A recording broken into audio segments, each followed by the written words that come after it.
Ano kayo? Ano meron tayo? Bakit kayo ganyan? Hindi, sabi ng mga nasumakay.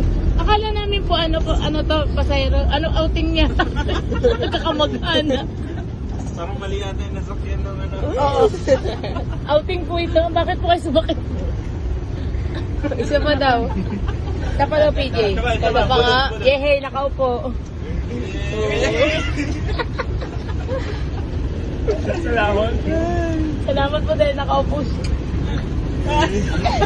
Maganda. Okay, so PJ? Eh, napamasko sa'yo. Oo, napamaskan ka na. Napamaskuhan? Pinaupo? Hindi nagbayad, nakaupo. Suspect. Suspect. Hindi nagbayad, pero nakaupo. Ito, totoo ito yan. Ito pa, isa pa. Isa pa, pakita yan.